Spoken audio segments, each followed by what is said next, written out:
Hello, everyone. Welcome back to the Untitled Marvel Project, the show where I, your host Tanner, and Tucker Hazel break down the Marvel content we get from week to week. And this week, we are talking about WandaVision Episode 6, a new spooktacular, as it was branded on. Yeah, great title name. Great title name because it's the long-awaited Halloween episode. Mm-hmm. And let's just get right into the discussion. We're doing full spoilers, by the way. So if you haven't seen it, tough luck. Go watch it. It's pretty good.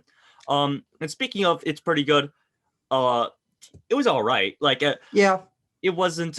We didn't get as many big reveals as we've gotten in the past few episodes. No. This is certainly what we have 3 episodes left after this. 7, 8, 9. Yeah. So yeah, we're definitely going to be getting the. We're coming. This is the penultimate thing before we start getting big reveals.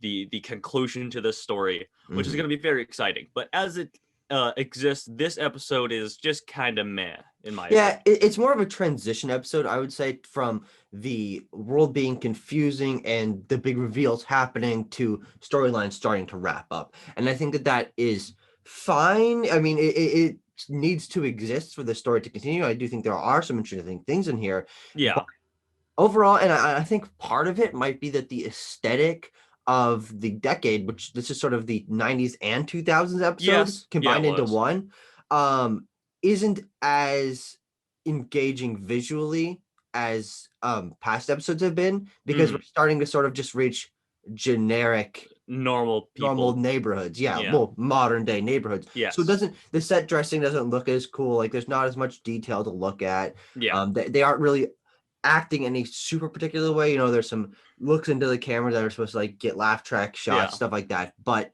the sitcom aspect of it sort of dropped because it's reaching what we're used to, so it's not as much of a novelty anymore. I guess we should just talk about some things we got in this episode. We did finally get the throwback Halloween costumes for WandaVision and Quicksilver as well. And a mini Quicksilver for Tommy, and basically a Wiccan costume. He's got the headband and the cape. And speaking of them, we did get their powers this episode. Yeah, we did. So that was quite interesting. Yeah, obviously, just like the comics, Tommy's mirrors Quicksilver, Billy's mirrors Wanda. So it all makes sense. Yeah, it all lines up pretty well. And I think, outside of Pietro being the funny uncle, I think the twins are the highlight of this episode. I mean, they're funny. I like their banter. They treat everything with a certain kind of perspective that we haven't seen anyone else have, because they know their parents have superpowers. They know their uncle has superpowers. That doesn't faze them at all. They're just having a good time with it, but also they are sort of semi-aware that things are going wrong. Like, there's an interesting perspective from their point of view to be had, and I'm very excited to see how they continue throughout the show and hopefully into the future if they survive the end of the transition. I'm sure they will. What else did we get? We get hints that for the larger story that Wanda is sort of aware. She's basically fully aware of she's controlling everything, but she has a very strange attitude about it. Like, she's just trying to exist, but still has the awareness that she controls everything. And she has this sort of heart-to-heart with Pietro, where she reveals to us and him that she really has no idea how it happened. Yeah, which is interesting that, like, the start of it is the mystery. And of course, we got last episode before, a video of her breaking into some sort of nondescript sword deal and picking up a Vision's body. So there's something that happened between that or just before that sort of memory wiped her. She's not aware of her actions, but she is now. And I think one of the my most interesting aspects of this episode was the conversations she and Pietro were having about their history together, pointing out that things have changed, that things are different, that they don't have accents, that they did these things as a kid, but they don't exactly remember them the same way, and also the fact that Pietro is aware that all this is going on. He's very cognizant of that he's here, that he looks different, or no, well, she thinks he looks different. He doesn't know what's going on. He says that he woke up just after he was shot on the streets. But I think the interesting moment is when, oh shit, it's up my mind. They're sitting on the hay bales. Yes. And she says, or he says something weird. I can't remember what it was. Shit. It was right at the tip of my mind. Okay. Like, continue the conversation. It'll come back to me. Okay. Let's see, what else did we get in this episode? If we can transition into the quote unquote real world for a second. We didn't end up getting the aerospace engineer that was alluded to in the last episode. Yeah. We know that Hayward is hiding some big secret that Darcy is now aware of, but that will be difficult because at the very end of this episode, Wanda, in an effort to save Vision, who broke out of the bubble, expands the bubble. Who knows how large it is now? Yeah, it keeps going at the end of the, or actually, I guess her eyes. She stops, but we don't know how large it gets. It basically encompasses the entire sword camp that was set up. Most of the sword agents have now become clowns, which is pretty fun. Yeah, it's fun. The only people that survived it are Monica and Jimmy, Hayward, and some another couple of goons. And yeah, that's basically it from the real world characters. Darcy gets sucked into the bubble, so she will now be inside there, and that'll be very interesting. Yeah. So while I say that this is the transition episode, I do think it's setting up for some interesting things I wasn't expecting, because I expected the hex or the Westview anomaly, whatever you want to call it, just to be the same, and for the puzzle to happen outside. But the fact that it's expanding, that we're now down to a tiny crack team of sword individuals. They don't have the power anymore to. They don't have their technology or anything like that. Yeah, exactly. Unfortunately, the weakest part of this episode that I continuously commented on is that this is the worst offender for generic military-based bullshit. With sword stuff. Darcy is hacking into Hayward's mainframe. She's got to crack those firewalls. Yeah, and Jimmy, Monica, and Darcy get kicked out because they're being too sassy, and Hayward doesn't like it. They're being too main character-y. Yeah, they're being too Marvel character funny. And so now they're sort of on the run, but it's all dark. You can't really see anything. And just is it ever daytime in that sword camp? I don't know, man. I don't think it's ever. Well, hang on. That'd be kind of cool explanation if they're like, well, the episode's only broadcast at night because it's like TV. But TV episodes only play at night? Yeah, like new episodes of television shows are always at 7 o'clock at night or whatever. I wouldn't say for sitcoms. No, that's pretty much Tucker. You never watched TV as a child. I did. Well. The new episodes always came later at night because it's when everyone was home. But that's besides the case. So yeah, I real world stuff. We didn't get any interesting developments. I assume that'll come in the next episode. Yeah, they did tease that they're going to meet Monica's guy. They're on the way. Individual. Yeah, she did say guy. So it could be a false flag, but this I saw some theories that were Blue Marvel was thrown in there. Adam Brazier. Let's see who else. Talos' daughter was also thrown in there. But I guess she might be out now because she said guy, or maybe she's not. Who's to say? Yeah. But let's see. Like I said, this is kind of a sparse episode. Oh, we should talk about the Vision and Agnes interaction. Yeah. Because Agnes sort of has some theories spiraling around her character that she might be Agatha Harkness, she might have tricked Wanda, she might be contributing to the magic of the situation, she might be the she that Norm alluded to in the last episode that's controlling things. But this seems to sort of quell some of those theories. It does, that she's also equally under this spell, and she pins it on Wanda. So...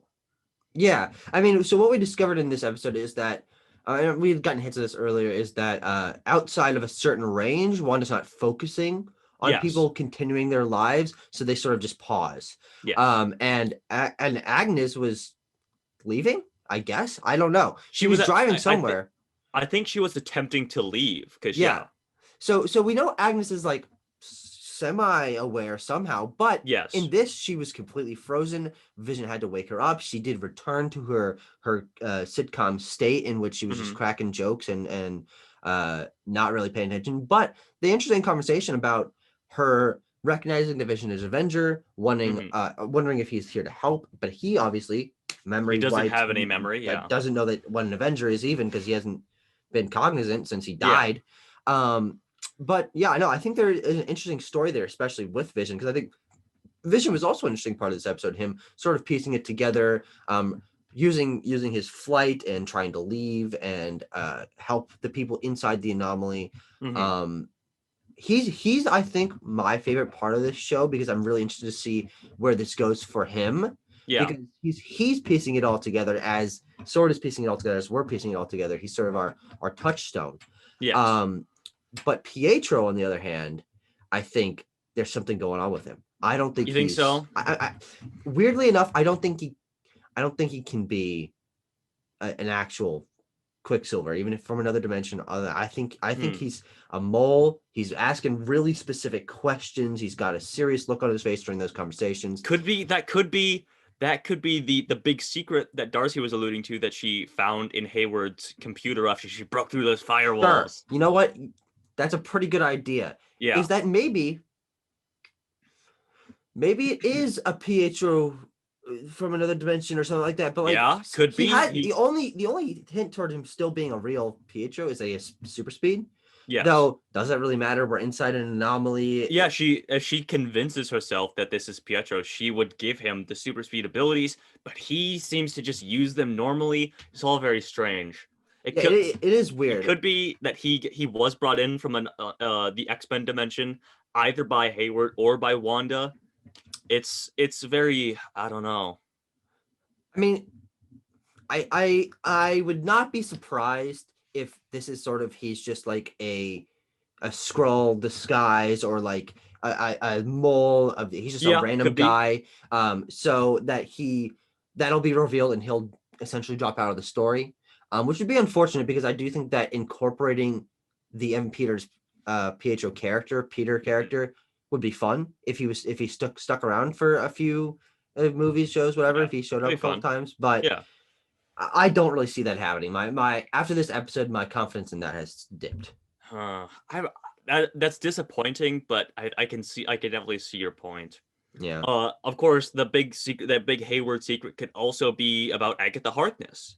True. Yeah.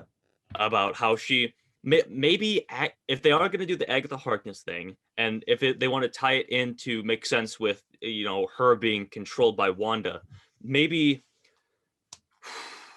I don't know. Maybe like Agatha wanted to. She was the one who pushed Wanda through some magic stuff to go steal Vision's body, but Wanda's Vision got too big for Agatha to handle.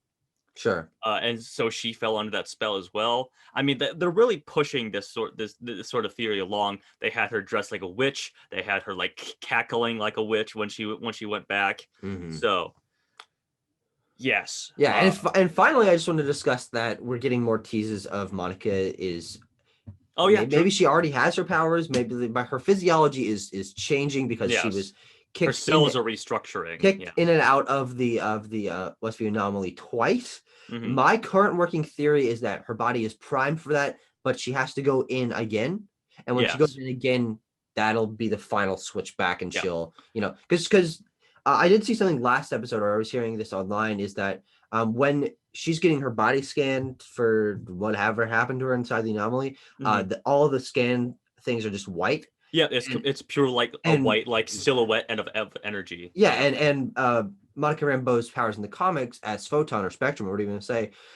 Is that she turns into pure energy. She turns into light. So maybe those seeds are already sown. I don't know how she's going to figure out what's going on.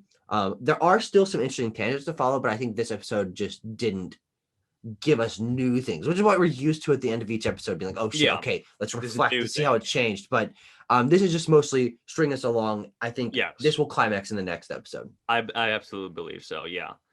The next episode is gonna have a lot in store for us. We're gonna find out this mystery character. I'm super excited. I mean, I could be hyping this up for myself, but it's got to be a character that we know, right? If they hyped it up for 2 episodes, if they hyped it up at all, because I mean, if it was just some generic character, they would have just shown up. Yeah, we get to go ring a ding ding, and it'd be like, oh hey. We're probably gonna get some Darcy Vision interaction because he did see her. He did see her. She was yelling to help him. So they will have that connection, and he'll be they'll be trying to figure out what's going on together while they're both under the influence of Wanda's magic. And I don't know. I don't know what's gonna happen in the next episode. We just have a few inklings, but we'll see. we'll certainly see. All right. Well, I think that does it for this discussion. Yeah, Any other final points? These are long weeks in between, and True. WandaVision is the only thing that's keeping me going at this point. In this bitch of a world. Yeah. But thanks for watching, everyone. I'm just gonna do the outro here because I want to mention that we have a Discord if you'd like to talk to us more about WandaVision theories. The link is always in the description of all our videos. Also, like and subscribe. Yeah, that's what I was about to get to. Yeah, I know this YouTuber stuff. Okay. Is if you want to continue following us along on this journey through WandaVision and through the future of the rest of the Marvel content coming out this year. Yes. Subscribe, like the video, and we're here to talk about theories whenever you want. We're gonna do all of it, all the Marvel shows this year. We're gonna do all of them. So thanks for watching, guys.